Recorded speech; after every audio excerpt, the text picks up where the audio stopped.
Bienvenue dans Multifocus, le podcast qui fait le point sur vos écrans.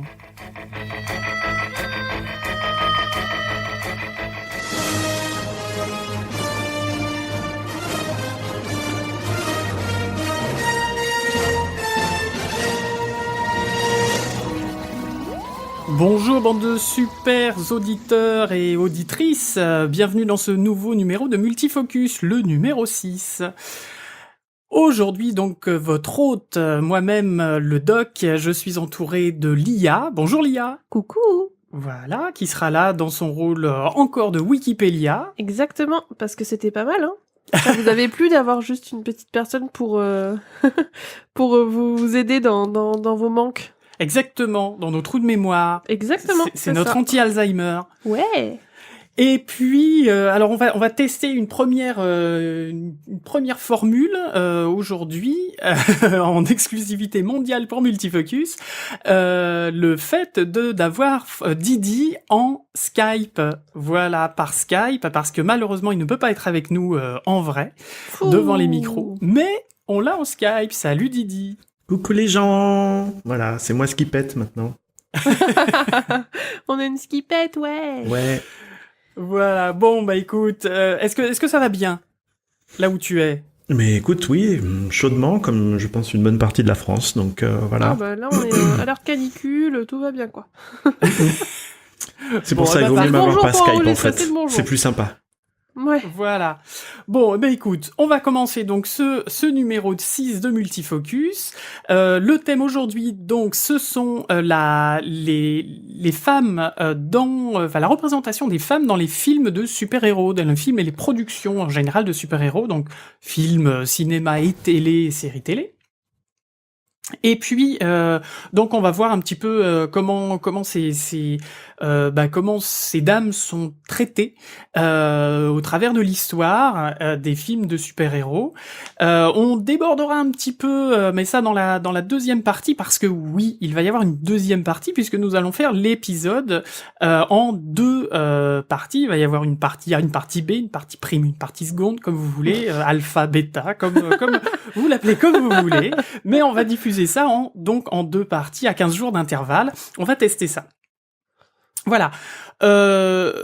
Donc, on va faire un petit peu le sommaire de cette première partie de ce Multifocus numéro 6. Donc, il va y avoir nos attentes ciné-télé, comme d'habitude. Vous en avez l'habitude si vous êtes des auditeurs réguliers. Ensuite, nous allons faire la critique du film de base. Notre premier focus sera donc sur la critique de Wonder Woman, qui est sortie il y a quelques semaines, alors que nous enregistrons ce podcast. Exactement. Donc nous discuterons un petit peu de comment nous avons reçu le film. Ensuite, nous commencerons donc dans un deuxième focus. On va appeler ça les focus. Ah, moi, ça y est, maintenant, multifocus. Voilà, c'est. Fallait que ça arrive à un moment. Fallait que ça arrive. Eh bien, on va commencer liste. Oui. C'est pas mal trouvé, merci. Donc, on va faire l'historique des super-héroïnes et des femmes dans les films de super-héros depuis les années où on n'était pas né, même moi même qui toi suis pourtant ou même Didi qui on est pourtant je suis très jeune. Attention à ce que tu dis, ouais. Je vois pas du tout ce que tu veux dire. Et on s'arrêtera aux environs de 2004-2005. Ensuite, on fera une petite anecdote, puis quelques liens et ouvertures pour cette première partie. Pour la deuxième partie, on fera la suite de l'historique, nos petites rubriques habituelles, et puis une autre petite surprise que vous aurez, un autre petit focus que vous aurez dans la deuxième partie. Vous pourrez déballer votre petite surprise. Et voilà, oui. On va déballer notre focus. Alors, est-ce que vous êtes prêts? Toujours. Main sur le buzzer. Main sur le buzzer. Go, go, go. Alors c'est parti, on attaque tout de suite avec les attentes ciné-télé. Hookah chaka, hookah, hookah, hookah chaka, hookah, hookah, hookah chaka, hookah, hookah, hookah chaka, hookah, hookah. I can't stop this feeling. Les attentes ciné-télé, c'est parti. Alors je vais commencer par une série Netflix que j'attends ardemment pour ce 23 juin. C'est Glow. Alors c'est pas GLOW le mot en entier, c'est juste un acronyme GLOW. Et en fait, ça veut dire The Gorgeous Ladies of Wrestling. C'est-à-dire Wrestling. Pardon? Wrestling. Wrestling. Oh, ça va. En gros, comment on traduit gorgeous, les magnifiques? Les oufissimes. Oui, les sublissimes. Oufissimes. Allez, on peut y aller. Les sublissimes filles du catch. Oui. Parce que figurez-vous que ça se passe dans les années 80 à Los Angeles et qu'une actrice fauchée et une poignée de teignes hardis partent à la conquête des ondes télévisuelles, bien évidemment, sous le nom de The Gorgeous Ladies of Wrestling. Donc elles vont faire du catch, mais elles ne savent pas du tout au départ faire du catch, donc ça a l'air d'être assez sympa, ce côté un peu marginal, ce côté un peu contre-emploi. Ça m'a beaucoup plu, la bande-annonce m'a vraiment beaucoup plu, ça a l'air drôle, ça a l'air les nanas ont l'air couillues et sympathiques en même temps. Des vraies femmes. Voilà, c'est ça. Donc je trouvais que c'était assez sympa dans notre thème de ce multifocus. Voilà, donc c'est GLOW sur Netflix à partir du 23 juin. Voilà pour ma recommandation. Ah mal. Lia. La mienne sera plus blockbusteresque, puisque je vais vous parler de La Momie, qui sera sortie à la diffusion de l'émission. Donc, un nouveau remake de La Momie qui a déjà été refait. Hein. Elle était bien retouchée, La Momie, ouais. Ouais. 4000 fois à peu près. Donc on a un beau casting, un réalisateur qui commence mais qui a été scénariste de beaucoup de films comme Insaisissable, The Amazing Spider-Man, etc. C'est quelqu'un qui a eu beaucoup des scénarios assez cool. Donc on va voir un peu ce qu'il en fait de cette momie.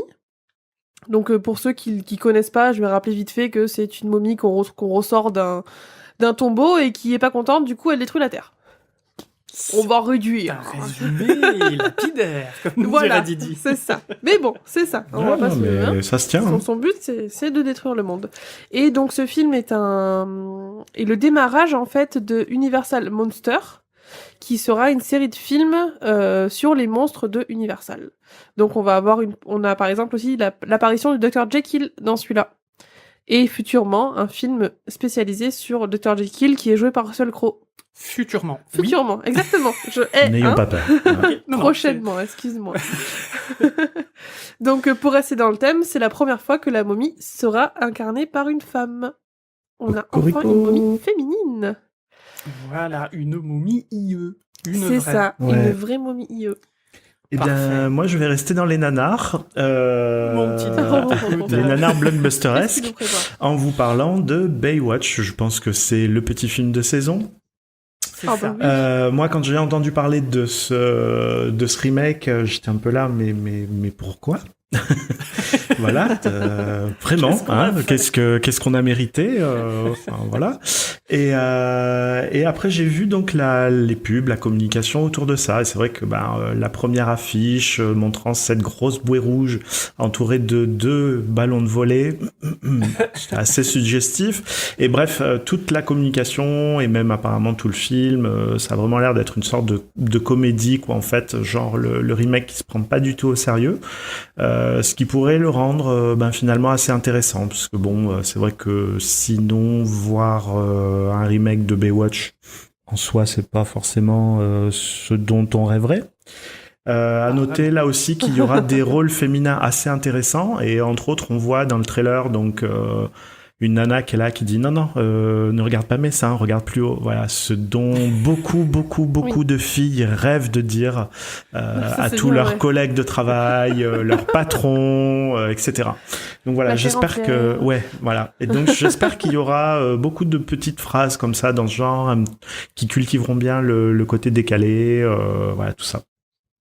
Et autrement, vite fait, juste pour mentionner, parce que voilà, il faut quand même le dire, on attend aussi que l'hiver arrive, puisque ça fait un moment qu'on nous le promet, la nouvelle saison de Game of Thrones, voilà, qui arrivera donc début juillet.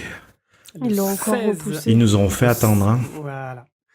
Et ben comme ça, on aura un peu de clim dans notre télé. Eh ben, j'espère qu'il y aura plein de pendant White cet été Walkers pour canicule. nous rafraîchir un petit peu. Exactement. Voilà. Très bien. Eh ben, des belles attentes ciné-télé. De combler nos nuits blanches devant ces écrans noirs. Oh, comme c'est beau. Comme c'est beau. Oh, ça me plaît. Ouais, on va enchaîner, hein. Merci, j'osais pas le dire. Non, c'est Didi, c'est pas José. Ouais, mais ça m'appelle pas José. Oh. Allez, Alors, ce Black Festival, Après ces on bonnes enchaîne. blagues. Ouais, hein, continuons. Je ne peux pas m'en empêcher, je suis désolé. Alors c'est parti, on va continuer, on va entamer tout de suite la critique de Wonder Woman. Allons-y.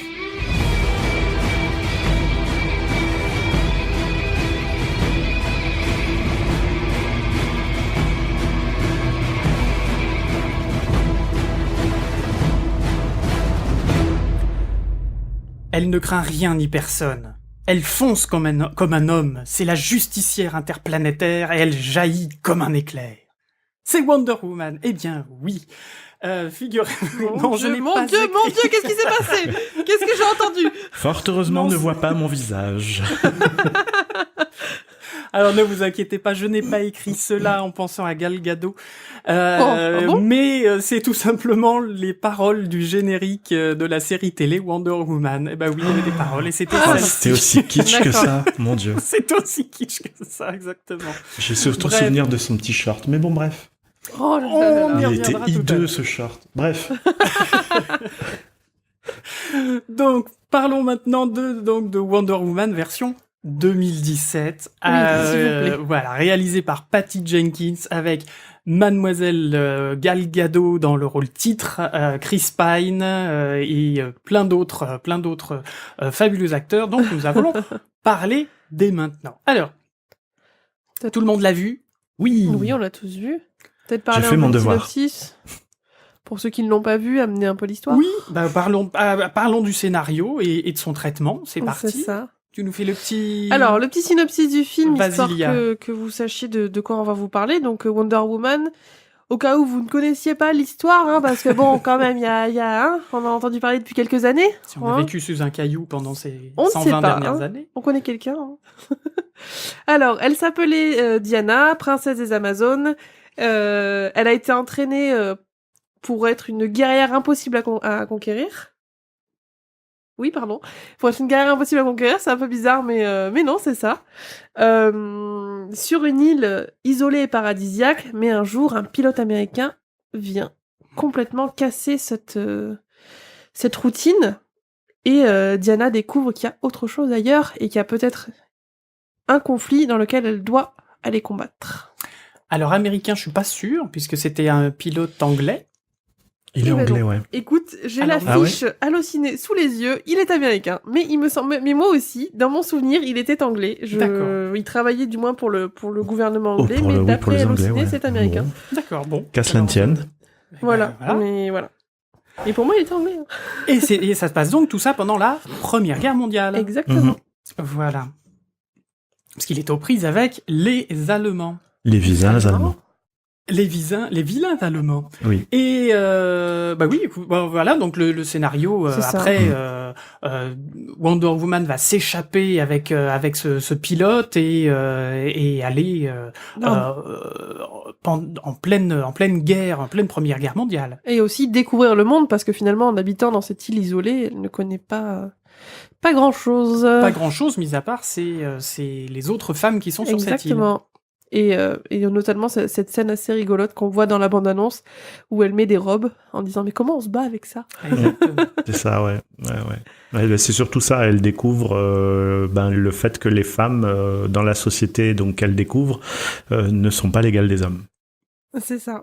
Exactement. Et elle lutte contre ça. Merci Wonder Woman. Merci. Ouais, trop On y cool. reviendra après. Pour l'instant, traitement de l'histoire. Qu'est-ce que vous en avez pensé Qu'est-ce que vous avez pensé du scénario en lui-même? Comment est-ce que l'histoire vous a plu? Est-ce que Bah, l'histoire est tout à fait correcte. Voilà, ça répond bien entre guillemets au cahier des charges quoi du film de super-héros. Bon, Bon, il y a des trucs qui font peut-être un petit peu couiner, mais enfin, je pense qu'il faut pas trop en demander non plus. On a notre bon petit film de super-héros blockbuster. Voilà, elle sauve le monde. C'est vrai qu'après, bon, on peut couiner sur le fait que oui, il y a des fois, c'est un petit peu, ça donne envie de réunir des arcs-en-ciel, mais voilà, au moins, comme je disais, il y a le cahier des charges qui est rempli, quoi. Voilà, tout va bien, tout le monde s'aime à la fin, c'est merveilleux. Non, mais je crache pas dans la soupe. J'ai eu ce que j'étais venu voir en allant voir le film. Voilà, ni plus ni moins. Donc c'était pas mal. Je boude pas mon plaisir là-dessus. Voilà. Après, je sais pas si vous, au niveau de l'histoire, vous avez peut-être vu. Moi, j'ai trouvé que c'était équilibré aussi, par rapport aux différentes étapes, en tout cas du film. Justement, la découverte de l'île, qu'est-ce que c'est que cette île, quelles sont ces femmes, etc. Et puis ensuite la découverte du monde, et puis ensuite, etc. Enfin, on va pas dévoiler, on va éviter de spoiler, mais j'ai trouvé qu'il y avait un bon équilibre, vraiment un bon équilibre au niveau du scénario. C'est vrai que tout est bien amené, il faut le reconnaître, parce qu'elle voyage beaucoup, ça change beaucoup de décors, mais à chaque fois c'est bien amené, on comprend quand même pas mal de choses, même si on n'est pas genre féru d'histoire ou quoi que ce soit. Donc ça, bon, voilà, c'est pas mal. Oui, après les petits détails historiques, etc. Ça, faut pas en demander non plus. Voilà, c'est pas une reconstitution. Quoi. Je ne développerai pas. Je ne développerai pas. Il sort rien dans l'âme. On n'est pas là pour ça. Notre Didi. Mais non, mais c'est vrai. Voilà, c'est les phases d'action, les phases de sentiments, les phases de narration, d'histoire, etc. sont vraiment bien balancées en fait. Donc voilà, on s'ennuie pas. On s'ennuie pas à n'importe quel titre. Donc voilà, moi j'ai trouvé que c'était vraiment bien fait. Pas trop de côté Snyder, même s'il est producteur. Oui, je sais. L'excès de ralenti, tout ça, Snyder, tu veux mais dire. Voilà, les effets de ralenti, il y en a quelques-uns. Il y en a, mais ça reste sa petite patounette, donc moi ça me choque pas. Mais justement, il en a pas abusé, quoi. C'est ça. Alors c'est pas Snyder qui a réalisé, mais bon. Voilà, il y a quand même ce petit côté-là, mais qui est beaucoup moins gênant que dans Batman vs Superman ou Superman Man of Steel, par exemple. Donc, les combats durent pas 3h45 non plus. Donc, non, c'était quand même bien fait. C'est bien balancé aussi au niveau de l'humour, parce que c'est vrai que c'est un peu le reproche qu'on pouvait faire, que ça soit à Superman ou à Batman, comme disait le Joker, why so serious, quoi. C'était vraiment Donc autant je peux comprendre pour l'univers de Batman, parce que bon voilà, Batman, on n'est clairement pas là pour trop se parler non plus. Mais là, je trouvais que voilà, c'était bien balancé, ça tuait pas certaines scènes, ça permettait de relancer le truc. Enfin, c'était plutôt bien équilibré, quoi. Voilà.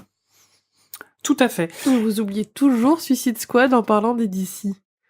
C'est pas faux, mais comment Suicide Squad était en DC, moi, c'était le dernier. Je l'assume, je suis dans le déni, donc voilà.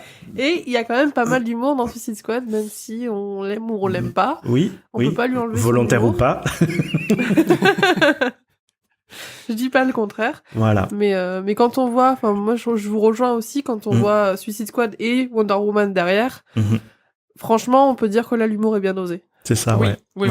On est bien d'accord. Il y a juste un tout petit détail, si vraiment je dois chipoter, c'est que il y a pas mal de petits effets spéciaux qui font un peu cheap, en fait. On voit un petit peu le fond vert, quoi, limite.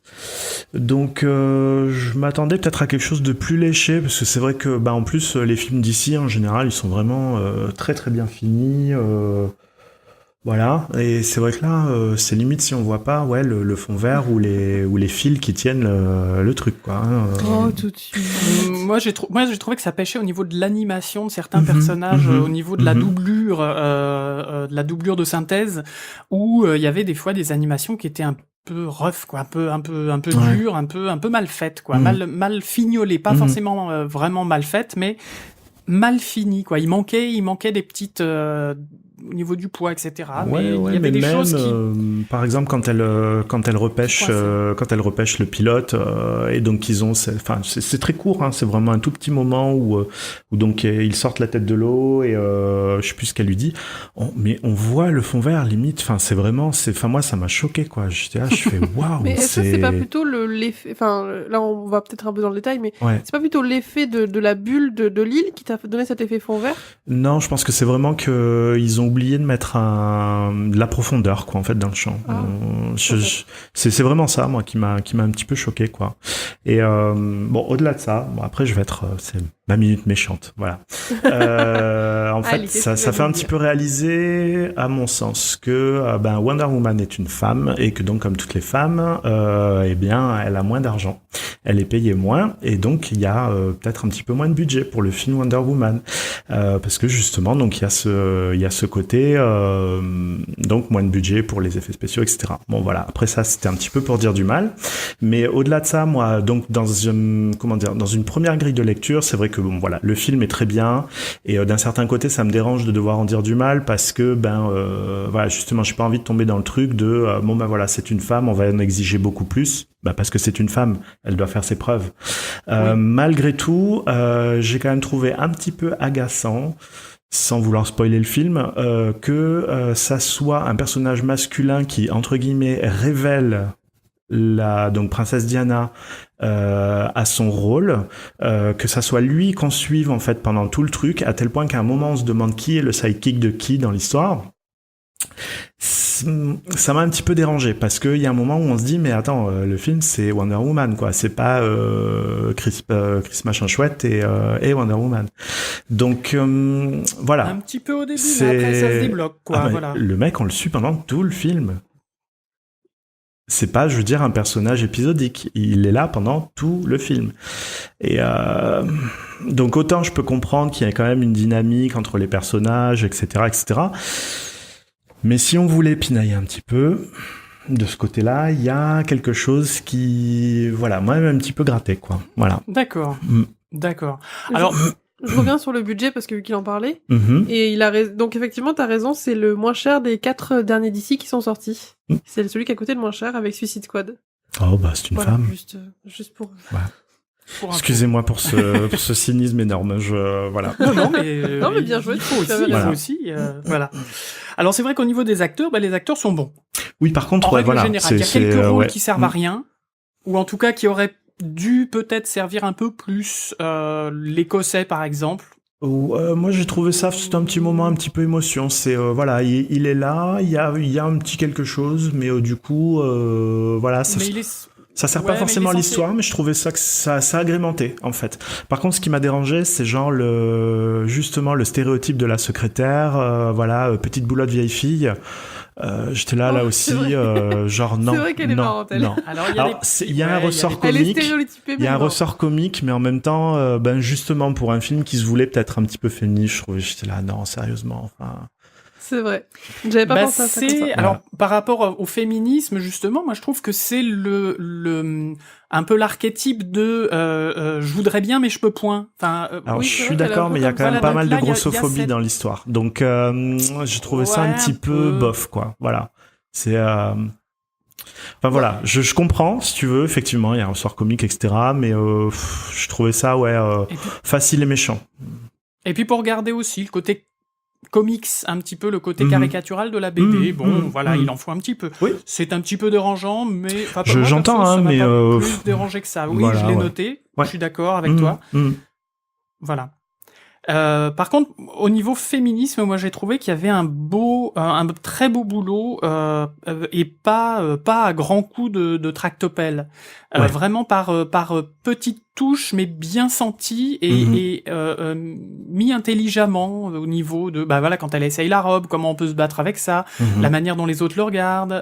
Quand dont elle les lui autres la dit regardent. ah oui mais pour le sexe on n'a pas besoin de vous, enfin voilà. Exactement, quoi. voilà. Ouais. Tout ça, moi j'ai trouvé que c'était très très bien amené par petites touches, petites couches, et c'était vraiment bien vu, quoi. Après j'irais pas jusqu'à dire c'est du féminisme, mais Disons disons de qu'il y a mettre quand même de quelque remettre la chose, ouais, effectivement. femme à sa vraie place et de dire mais comment ça les femmes peuvent pas voter, ce genre de choses. Alors Ouais. bien évidemment par rapport au moment où se situe le film, mais On ne Voilà, parle pas c'était, du vote des femmes, si je me rappelle bien. Non, c'est pas le vote, c'est la présence pendant le C'est conseil. oui, juste ça, ouais. à un moment il évoque le vote, hein. Il me semble pas. Je suis Alors, quasiment sûr. En fait, alors c'est évoqué mais en filigrane. En la dernière tenue qu'elle essaye, et donc la tenue qu'elle gardera pendant un moment, c'est une tenue de suffragette. Oui, voilà, Voilà. c'est à ce moment-là. Et, oui. Voilà. et donc, faut vraiment avoir la référence, quoi. Voilà. Mais c'est des petits détails, c'est des petits détails, mais qui ont leur importance. Et je trouve que ça émaille bien le. Non, après, le ouais, film. non, c'est quand même pas mal, quoi, bien sûr. Mais disons que, enfin, c'est pour ça, si tu veux, il y a une première grille de lecture qui est très correcte. Le film est vraiment très bien. Et comme je disais, je boude pas mon plaisir. Après, c'est vrai que par contre, si on va chercher un petit peu plus loin et qu'on essaye, enfin, que des personnes essayent de dire, voilà, c'est un film féministe, je serais plus partagé par rapport à ça. Voilà. Pas forcément féministe. Il y a un bel effort. Il y a un bel effort. Voilà. De la mixité. Après, bon, il y a peut-être mieux à faire. Voilà. Mais bon. Il y a un début à tout, hein, comme dirait. Oui, non, ça c'est sûr, quoi. Ouais. On mettra Virginie Despentes dans le scénario la prochaine fois, ce sera plus sympa. Mais je suis pas sûr non plus. Bon, non, bah voilà. Donc, globalement, bien. Mais ouais. Des beaux efforts. Mm-hmm. Un film où on s'ennuie pas. Ça mérite d'être vu, quoi. Un bon divertissement. Voilà, ça mérite vraiment d'être vu. Moi, j'ai pas vu les 2h30 passer. Ouais, pareil. Non, franchement, il est vraiment chouette. Moi, j'ai beaucoup aimé. Franchement, il est cool. Et il se regarde vraiment tranquille. Et Gal Gadot est une bonne actrice. Parti. Non. Une bonne actrice, s'il te plaît. Une bonne actrice, et on sort du physique de poupée Barbie aussi. Elle a elle est israélienne, donc elle a un physique qui ne se voit pas forcément à Hollywood et tout ça. Ça fait du bien. Voilà. C'est vrai que tout à fait. On change du canon normale. typiquement hollywoodien, qui correspond même pas à Hollywood d'ailleurs. Donc, voilà. Donc, ça fait du bien. Oui, c'est ça. On n'est pas là-dedans. On n'est ni dans Brigitte Nielsen ou Xena la guerrière, quoi. Voilà, c'est pas ni des femmes qui pourraient faire du lancer de marteau aux Jeux Olympiques, quoi. Voilà. Alors ça, j'ai trouvé que ça manquait justement. Ça m'aurait pas choqué sur l'île des Amazones qu'il y ait plus de meufs qui soient vraiment carrées. Oh, il y avait quand même pas mal de nanas tanky. Il y en avait, mais enfin bon, voilà, on les montrait un peu genre, oh regarde elle, voilà. Et les filles, elles s'entraînent toute la journée, elles font que ça, quoi. Donc à tel point que d'ailleurs le petit moment Barbie gymnaste Legolas là, j'étais là genre waouh. C'est peut-être un petit peu trop quand même.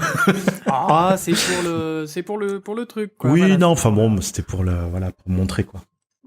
Mais voilà. Non, mais c'était, la démo. Comme pour résumer, c'était un bon film. Moi, je me suis pas ennuyé. C'était quand même pas mal. Après, comme je disais, voilà, on peut chipoter. Mais dans l'ensemble, après tout, enfin, je veux dire, les films de super-héros, ça reste avant tout du divertissement, et c'est un bon divertissement. Il y a ce qu'il faut, voilà, quoi. On s'ennuie pas, comme dans Batman versus... Enfin, comme dans les autres DC Comics qui vont sortir... Suicide Squad, tu t'ennuies pas, je suis désolée. Non, tu pleures. Ah non, mais n'importe quoi. Est-ce que je suis la seule à apprécier... N'entrons pas dans le débat. N'entrons pas dans le débat, nous n'avons pas On enchaîne. Voilà, bon. Voilà, donc pour notre critique de Wonder Woman... donc, on va pouvoir passer à l'historique de la féminité dans les films de super-héros. Oui. C'est parti, vous êtes prêts? Toujours. Alors, plongeons-nous dans l'histoire. Prête à vous écouter. Ah oui, grand-père Castor.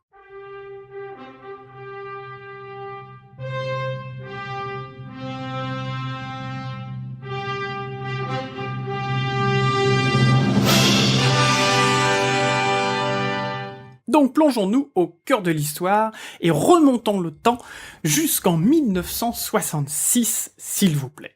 1966, que se passe-t-il? Eh bien, 1966, il y a la série Batman avec Adam West, une des plus célèbres séries de super-héros.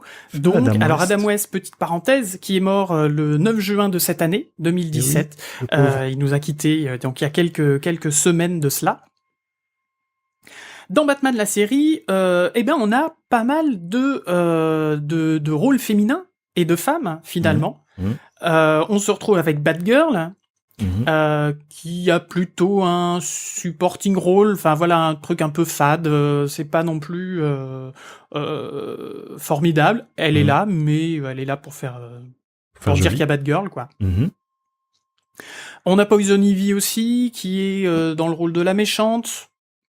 Entre les deux, mais on a surtout Catwoman, jouée par trois filles, trois femmes différentes. Dans la première saison et la deuxième, on a Julie Newman.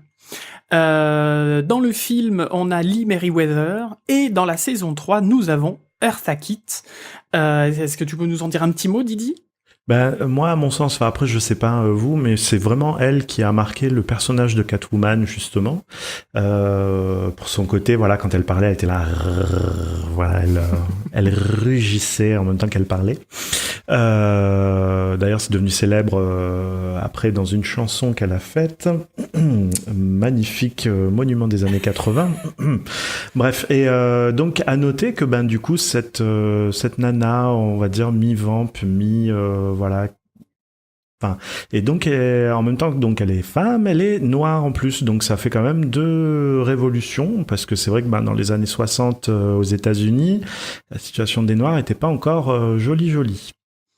On est bien d'accord. Donc c'était quand même une belle avancée. Et à côté de ça, il faut reconnaître, donc comme je disais à l'actrice, qu'elle a vraiment marqué le rôle de Catwoman pendant un bon moment.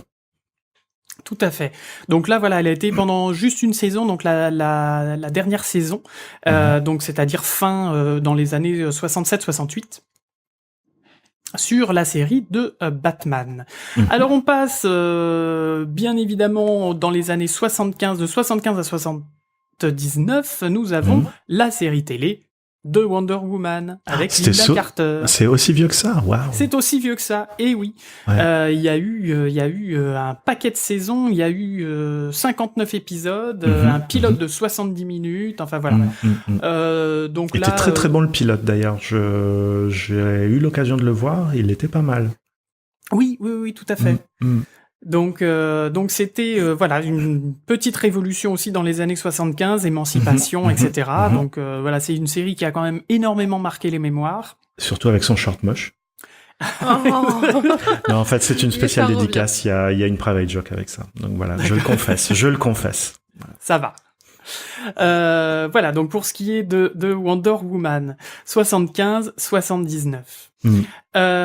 Ensuite, nous passons justement en 79. Et bien là, nous arrivons à Superman, le premier, avec Christopher Reeve. Où là, on a juste une Lois Lane, reporter qui essaye d'être une femme qui se débat et qui finalement passe un peu pour une cruche, donc ou un faire-valoir, l'amoureuse transie de Superman. Donc vraiment, enfin les femmes sont traitées pas vraiment top dans ce premier Superman. Bah disons que, enfin pour résumer, enfin je sais pas si je te coupe l'herbe sous le pied, désolé, mais enfin dans les 4 Superman là de cette époque-là, les femmes ont pas forcément un très gros rôle quoi.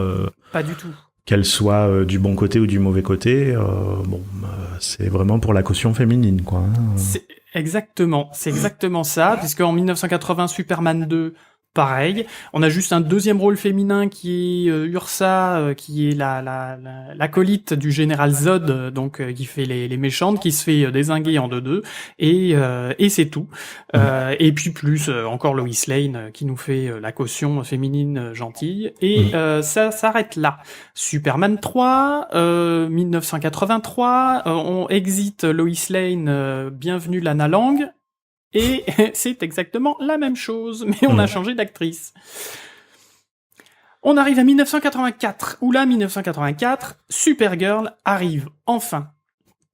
Jouée par Helen Slater. Donc combien 5 ans, 6 ans après le premier Superman ? C'est ça. Le premier était de 79, donc 5 ans après. Ça prend du temps d'écrire un bon rôle féminin. C'est ça, surtout qu'il était déjà écrit depuis quand même pas mal d'années au niveau des comics, mais il a fallu du temps pour adapter tout ça au cinéma.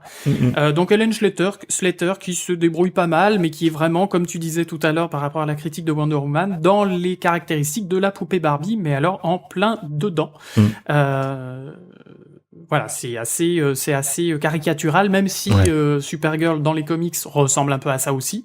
On est bien d'accord. Ah mais enfin c'était là pour le coup, il faut reconnaître au film que il correspond parfaitement donc aux comics de l'époque. Le problème c'est qu'effectivement, si on se base là-dessus, les comics dans les années 40-50, c'était pas forcément super progressiste quoi. Hein. Exactement. 1987. Donc le film est pas terrible, hein, honnêtement. Hein, Supergirl, faut le voir pour le croire. Pour y croire, ouais. Mais voilà. Alors dans la série des films nuls, 1987, on a Superman 4. Donc là, le film, personne ne voulait le faire. Finalement, ils l'ont quand même fait et ils auraient peut-être pas dû. Donc là, il y a quasiment plus de rôle féminin. Donc à oublier, aux oubliettes pour ces dames. On passe à 1989, où là, Batman de Tim Burton. Oui. Avec Vicky Vale, jouée par Kim Basinger, la belle Kim Basinger. Là, effectivement, pareil, c'est un peu le pendant de Lois Lane, journaliste qui essaye de se débrouiller, qui se débrouille un peu mieux que Lois Lane dans les films. Mais qui, pareil, a quand même un rôle de faire valoir par rapport à. Ouais, c'est un rôle de potiche, quoi, malheureusement. Voilà, de potiche amoureuse. Ouais, voilà, ouais. Mais un peu plus courageuse. Disons qu'il faudra attendre le deuxième Batman de Burton pour vraiment arriver. En 1992. Voilà, à quelque chose avec Michelle Pfeiffer dans le rôle de Catwoman. Là, c'était waouh. Ah bah là, c'était carrément autre chose. Là, on avait un vrai rôle féminin. Un vrai personnage. Disons que c'était bien écrit, c'était bien interprété, donc enfin voilà. Oui, même avant sa transformation, enfin, on voit bien justement ce côté femme qui se libère, qui se dévoile, qui est, je trouve, vraiment très très bien traité par Burton. En général, Burton traite bien les rôles féminins, je trouve. Oui, de toute façon, ouais. Donc voilà, Catwoman, jouée par Michelle Pfeiffer. Par Michelle Pfeiffer, bien évidemment. Je ne connais tu ne suis pas, Doc. Donc voilà, super rôle pour Michelle Pfeiffer et pour le film en plus, qui apporte vraiment quelque chose de vraiment très intéressant. 93 à 97, une série. On est toujours dans les DC Comics et on n'est pas rentré encore dans les Marvel, dans les séries des Marvel. Lois et Clark. Ouais. Donc joué Lois Lane par Terry Hatcher. Qui a aussi marqué le rôle et qui se débrouille bien aussi justement dans le côté femme forte, volontaire, courageuse, etc. Au début, franchement, son rôle était presque agaçant. C'était vraiment pas forcément à la poupoune, mais c'était quand même elle était agaçante, voilà. Et puis au bout d'un moment, le personnage a beaucoup évolué et finalement ça reste une femme assez forte avec beaucoup de volonté, etc. Et ça reste un des personnages marquants des séries des années 90, quoi. C'est quand même bon. Voilà, après on pourra lui reprocher ce qu'on veut. C'était intéressant, voilà. C'était un personnage vraiment bien ficelé. Et elle finit par faire Desperate Housewives. À un moment, on a tous besoin d'argent. Je crois. Je pense qu'elle s'en a fait pas mal en plus. Je pense. Il y a des chances. Première série, enfin une des premières productions sorties des studios, enfin pas des studios Marvel, mais en tout cas des extraits des comics Marvel, les 4 Fantastiques en 1994. Donc par contre ce film n'est pas sorti au cinéma, il est sorti directement à la télévision. Tellement ils en avaient honte. Voilà, petit budget, et qui, je l'ai revu il y a pas si longtemps que ça, et il est pas si mal. En tout cas par rapport aux autres. Voilà, faut le replacer dans le contexte, petit budget, petits effets spéciaux, mais l'histoire est bien faite. Et Susan Storm, donc la femme invisible, seule caution féminine de l'affaire, elle se débrouille très bien aussi. Voilà, un rôle important et c'est pas juste un second rôle, quoi. Voilà, elle est derrière Mr. Fantastic quand même, mais c'est sa femme, c'est son amoureuse, etc. L'histoire est bien respectée et ça passe bien. Enfin voilà, elle est. Ok. Et je voudrais donc signaler que ce film a été. Enfin, vous dites qu'il est pas officime. À la fois, il était pas censé être génial. Il est pas sorti en salle, surtout parce qu'en fait, ils savaient que c'était un mauvais film puisqu'ils l'ont fait uniquement pour garder les personnages, pour garder les droits sur les personnages. C'est-à-dire que sinon ils les auraient perdus et ça aurait été passé dans le domaine public. C'est ça. Donc ils ont fait ce film, il fallait le garder. Mais finalement ils se sont quand même pas trop mal débrouillés. 1994, toujours il y a The Crow, qui est un film bon film de super-héros, alors ni Marvel ni DC, mais ni d'ailleurs, mais par contre quasiment pas de rôle féminin. Ouais. L'amoureuse d'Eric Draven, et puis donc The Crow, et puis je crois une petite fille. C'est ça, ouais, qui lui sert, enfin, entre guillemets, un petit peu de, enfin, c'est la narratrice, quoi, plus ou moins. Voilà. Mais ouais, pas grand chose à en dire. Enfin, le film est bien, un petit peu mal vieilli, mais il n'y a pas beaucoup de personnages féminins, quoi. Ouais. C'est ça, la petite fille, c'est plus le côté enfantin que féminin. C'est ça. On dirait le maquillage d'un des groupes de rock, là, je me rappelle plus Kiss. le nom. Oui, voilà, on dirait vraiment le maquillage de Kiss. 1995, troisième Batman, cette fois-ci réalisé par Joel Schumacher. Alors là, sur celui-là, que des mecs, pas un rôle féminin. Donc là, on n'en parle même pas. En plus, le film était vraiment pas bon. En 1997, quatrième Batman, toujours par Joel Schumacher. Là, 2 rôles féminins. Batgirl, qui ne sert pas à grand-chose, qui potiche un peu. C'est un peu son destin pour le moment. C'est un petit peu son destin, la pauvre Batgirl. Et puis Poison Ivy, jouée par Uma Thurman, qui essaye de sauver un petit peu la sauce, mais ça reste. Le film est tellement mauvais qu'elle est tirée par le bas, moi je trouve. Donc. Ouais, enfin, tu peux pas sauver le Titanic à toi tout seul. Hein. C'est avec une petite bouée, c'est pas C'est ça, ouais. 1,4 sur 5 sur Allociné. Oui, ça m'étonne pas. Je peux même pas voir sur Rotten Tomatoes. Ah ça, je l'ai pas là. Je trouve si tu veux, mais... ça doit être dans les bas-fonds à la fin de la page. On arrive à 2000. L'an 2000, qui voit l'arrivée des X-Men. Enfin. Ça fait dit X-Men. X-Men, oui. X-Men. X-Men. Oh non, ça fait bizarre. Oui, bon. Alors, X-Men. Merci. Pour les Français. J'ai peur. Où là, nous avons quand même beaucoup plus de rôles féminins qui ont un peu plus de poids et un peu plus d'intérêt, en tout cas, par rapport à l'histoire, etc. Et puis, à leur caractère. On a Jean Grey. On a Raven, enfin, Mystique. Et puis, Malicia, Rogue, en anglais. N'oublie pas Storm. Mais quoi qu'il Storm, arrive, il faut quand même Storm, noter, moi, petit regret par rapport à ça, c'est que ces personnages féminins sont quand même toutes vachement développées dans l'univers des comics et que la plupart du temps, ils ont été quand même assez mal traités assez mal développés ou sous-traités dans les films. Voilà. Alors, problème, je pense surtout de temps, parce que c'est vrai que c'est difficile de développer tous les personnages, mais du coup, la plupart du temps, c'est les filles qui sont passées à la trappe.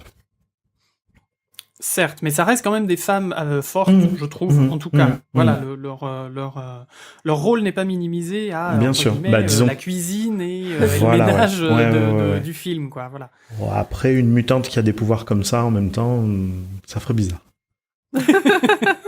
Je suis super ménagère. Je veux me permettre juste une petite digression, moi, par contre, sur ta chronologie. Moi, ce qui m'intéresse quand même pas mal dans les années 90, c'est aussi alors c'est pas des super-héroïnes, c'est sûr, mais j'aimerais quand même bien mentionner Buffy. Première série où le personnage principal est une fille. C'est un peu ce qu'on appelle une self-rescuing princess, c'est-à-dire que elle attend pas son prince charmant pour aller latter du monde et faire la loi dans son univers. Et voilà, ça faisait du bien parce qu'il y avait là pour le coup des personnages féminins plutôt bien écrits, bien développés et voilà, ça faisait quand même du bien. Et c'est même l'inverse dans certaines saisons où elle va sauver. Ouais. Voilà, c'est ça, ouais. Et autre personnage féminin, alors pareil, c'est pas vraiment une super héroïne, mais on oublie aussi Xena la guerrière, qui est quand même une série qui a un petit peu marqué à l'époque, parce que là aussi, c'est quand même une femme. Et ça fait quand même aussi du bien d'avoir une femme douce et délicate comme Xena la guerrière. Voilà, les filles ne sont pas que des petites princesses qui portent du rose et tout ça. Il y en a certaines qui aiment coller des pains et poutrer du zombie en restant féminine pour quoter, donc cette phrase très célèbre. Voilà, et je trouvais ça, ça fait du bien, quoi. Écoute, voilà, les filles, elles poutrent aussi, merde. Et tu parles pas de Charmed? Ah oui, Ok. c'est vrai aussi. Donc alors, on passe tout de suite. Alors en 2000... non, de 2001 à 2011, Smallville, Mhm. qui raconte l'adolescence, pas l'enfance, mais l'adolescence de Superman et du début des super-héros. On a voilà, vu que la série fait quand même 10 saisons, je vais vous la raccourcir. Mhm. 218 épisodes quand même, hein, c'est Mhm. pas rien. Mhm. Beaucoup de personnages féminins importants et intéressants Mhm. qui se développent au fur et à mesure des saisons. Pas forcément des super-héroïnes ou Mhm. qui vont le devenir, Mhm. mais j'ai trouvé qu'il y avait vraiment un traitement au niveau des nanas qui était intéressant. Et au fil des saisons, comme je dis, elles se développent et elles s'émancipent et elles Mhm. prennent vraiment du poids et de l'importance dans l'histoire en tout cas. Mhm. Elles sont pas juste là pour faire joli, quoi. Elles sont pas juste là pour faire joli. En parallèle de ça, au cinéma, en 2002, entre 2002 et 2014, il y a la tripotée des Spider-Man, donc sans parler du prochain Spider-Man Homecoming, mais en tout cas les reboots divers et variés. Ouais. Où là, pareil, alors c'est des bons Spider-Man hein, en général, mais les rôles féminins sont cantonnés à Gwen Stacy et Mary Jane Watson, c'est-à-dire la princesse qu'il faut sauver, l'amoureuse, voilà, le rôle de Lois Lane, de Lana Lang, voilà. Je trouve que Gwen Stacy, quand même, dans le dernier Amazing, elle avait quand même un rôle. Elle était pas... Oui. Elle a avait dû être sauvée, mais elle avait quand même une... Mais Emma Une Stone, dans importance. Mary Jane Watson aussi, avait son indépendance de Un peu femme, moins, je etc. trouve. Mais puisque elle refuse l'amour de Oui, de oui. Peter Parker, machin, Oui, mais tout ça. c'est juste, ça reste cantonné au niveau de femme, alors que Gwen Stacy, dans les Amazing, elle participe au combat final. Oui, certes, mais c'est vraiment histoire de dire. Enfin, je sais pas. J'ai l'impression que c'était poussif un peu. Enfin voilà que ils s'étaient fait taper sur les doigts et qu'on leur a dit bah non, faut Je sais que pas. maintenant. Ça m'a pas marqué quoi. Ouais, C'est pas des ouais. rôles féminins qui m'ont, enfin personnellement, qui m'ont marqué dans les Spider-Man. Mm. Série télé aussi, très peu connue. 2002-2003, il y a eu qu'une saison de 13 épisodes. C'est Birds of Prey. Birds of Prey. Les anges de la nuit. Les anges de la nuit en français. Oui. S'il vous plaît. Oui. Qui raconte cette fois-ci un groupe de super-héroïnes. Donc on a Batgirl qui se retrouve en fauteuil roulant à la suite de s'être fait tirer dessus par le Joker. Qui prend les commandes d'un groupe de super-héroïnes, donc elles sont 3, hein, donc ça va pas péter bien loin, mais il y a donc Batgirl, qui est un peu le cerveau de l'affaire. Il y a The Huntress, qui est la fille de Batman et de Catwoman, donc qui va avoir un petit peu des pouvoirs particuliers, qui va sauter par-dessus les murs, etc. La et qui fille va de deux personnes qui n'ont pas de pouvoir, elle a des pouvoirs. Ok, merci. Bah, c'est comme ça. Catwoman a quelques pouvoirs quand même au niveau athlétique, oui, etc. oui, ok. Mais voilà, donc c'est un peu les muscles de l'affaire. Et puis on a une troisième Laronne, on va dire, qui elle a la caution psychique, qui va avoir des visions, etc. Donc la série partait d'une très bonne intention.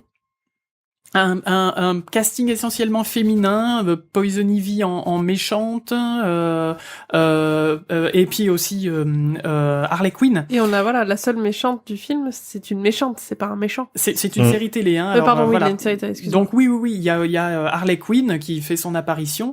Donc c'était une très bonne initiative. Bon, malheureusement, la série avait, je pense, peu de budget parce que ça s'est éteint rapidement et ça pétait pas des briquettes non plus, hein, mais Ça a été juste une saison de 13 épisodes. c'est ça. Et dommage, bel essai, mais qui n'a pas été transformé malheureusement. Ça arrive. Les anges de la nuit. 2003, on a Hulk, la version de Ang Lee avec Jennifer Connelly, qui est pareil, la princesse à secourir, l'amoureuse du héros. On peut passer, il y a rien de rien d'intéressant là-dedans en tout cas au niveau des femmes, hein, on est bien d'accord. X-Men 2 en 2003, on l'a déjà dit par rapport à X-Men 1. Daredevil en 2003 également avec une apparition de Elektra. par Jennifer Gardner. Le film est ce qu'il est. Et le rôle d'Electra... Est-ce qu'il est également. Est-ce qu'il est également. Est-ce qu'il sera dans le film suivant. Alors que pourtant, Electra est un personnage, moi je trouve, au contraire, très important. Très important pour les femmes, par rapport à son indépendance, par rapport à sa force, par rapport à son intelligence, etc. Bref, on y reviendra. Ouais. Et en 2004, toujours, et nous nous arrêterons là pour cette première partie, on va terminer par un flop, Catwoman de Monsieur Pitoff, donc un Français qui aurait dû rester superviseur des effets spéciaux. Mais non, il était bien ce film. Alors, mais non. Non, je suis désolé, non. Même Halle Berry, qui pourtant est quand même une bonne actrice, a su prouver qu'elle était une bonne actrice, n'arrive pas à sauver ce flop. Alors à savoir que Catwoman, le film, a quand même eu 28 scénaristes. Bim. Mais pas tous en même temps, c'est ça? Pas tous en même temps et pas tous crédités, parce que sinon il n'y avait pas la place sur la feuille. Mais il y a quand même eu 28 scénaristes, ce qui prouve, ça veut bien dire ce que ça veut dire. Ça ne respecte absolument pas la mythologie de la super-héroïne. C'est fade et sans saveur. Catwoman reste quand même une femme avec des talons, avec on reste avec une image un peu bébête de la femme, quoi, je trouve, dans ce film. Bon. Moi, je veux juste dire qu'on a quand même là une actrice qui a joué et du DC et du Marvel. Aussi, c'est vrai. Ouais. C'est vrai. Puisqu'elle jouait Tornade dans X-Men. Ouais. Enfin, Storm, excusez-moi. Oui, pardon. Voilà, donc on s'arrêtera là. On continuera. Alors, je me suis arrêté en milieu d'année 2004. Il y aura, on fera dans la deuxième partie donc le reste de l'année 2004 jusqu'à les futures productions Marvel et DC.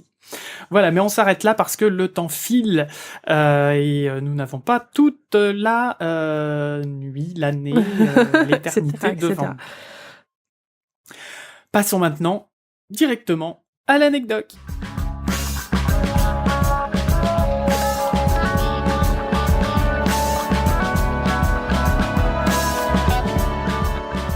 Donc l'anecdote dont je vais vous parler, c'est par rapport à Wonder Woman et l'origine du lasso de vérité, parce que Wonder Woman a un lasso magique avec lequel elle entoure ses victimes et elle leur fait dire la vérité, donc ils ne peuvent pas mentir. Alors pourquoi ce lasso d'un coup est apparu dans l'esprit du créateur William Moulton Marston?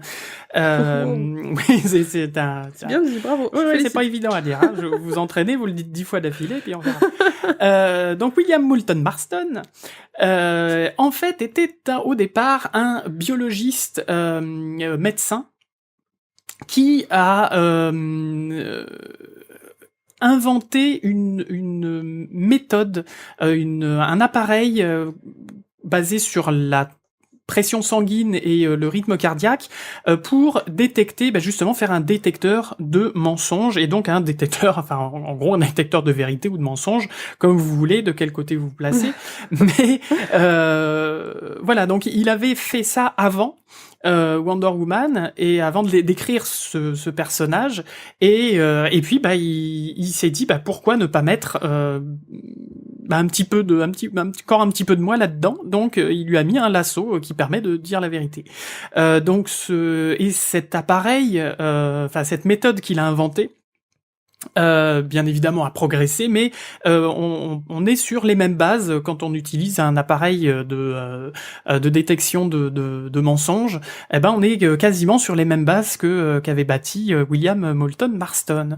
Voilà, vous pourrez crâner à la machine à café en racontant cette magnifique anecdote. Chic. Voilà, et donc ce monsieur William aussi était très féministe. C'est pour ça qu'il a créé ce personnage de Wonder Woman. Il s'est battu vraiment pour le féminisme, donc faut se rappeler que c'était dans les années 30, voilà, c'était pas du tout à l'ordre du jour, et ben pourtant il s'est vraiment battu et il s'est avec sa femme et sa deuxième épouse aussi, puisqu'il a eu 2 épouses en même temps, mais tout le monde était d'accord, il a eu des enfants avec les 2, donc voilà, il y avait vraiment une grande ouverture d'esprit chez ce monsieur, et ça se ressent dans son personnage, je trouve. Voilà pour ma petite anecdote sur le créateur de Wonder Woman, et je le redis encore, William Moulton Marston. Waouh. Je me suis entraîné devant. On passe aux liens et ouvertures. Lia, je crois que tu voulais nous parler de la sortie d'un autre film. Et oui, et tu t'es entraîné à le dire, alors redis-le s'il te plaît. Un film sur William Moulton Marston. Exactement.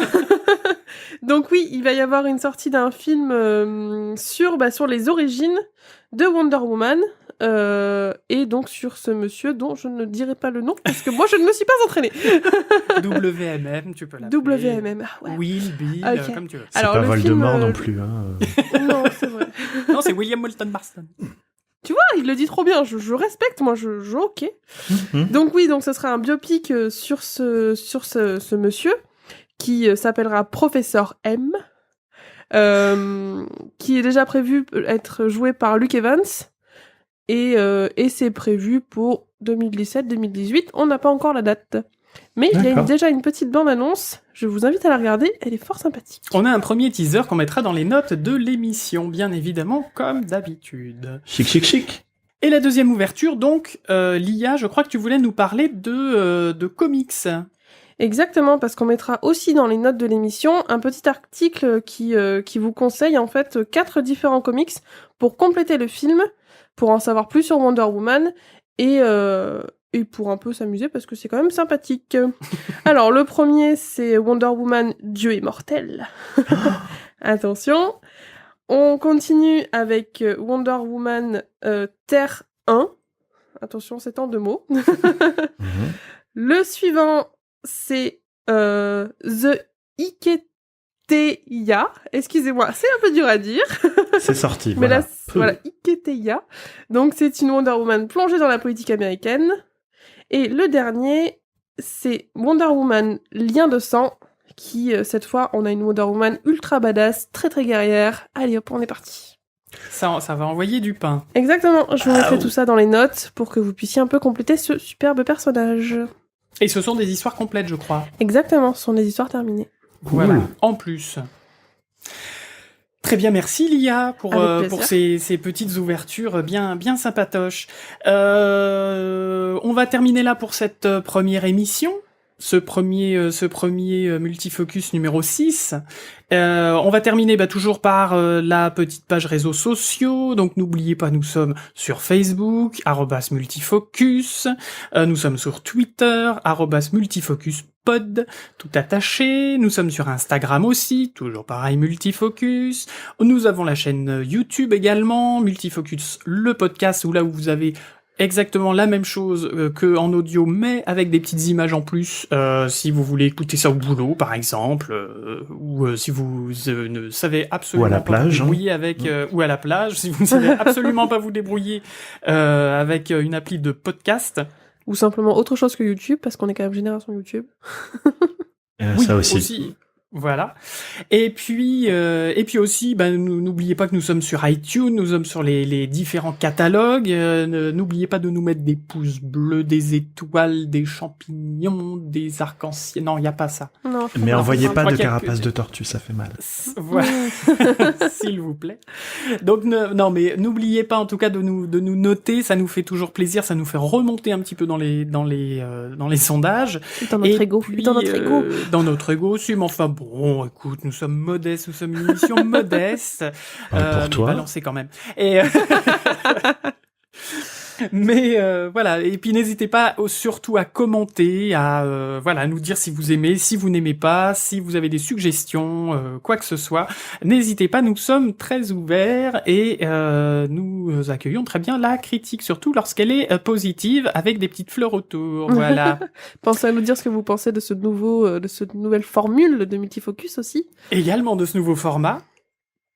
Et puis justement, ce nouveau format, va se terminer là pour cette première partie, et on se retrouve donc, si vous nous suivez ardemment, minute par minute, dans 15 jours pour la diffusion du deuxième podcast, toujours sur la place des femmes dans les films de super-héros. Voilà.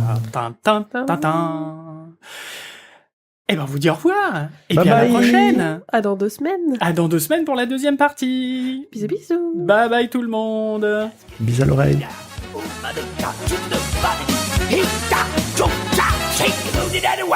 See ya!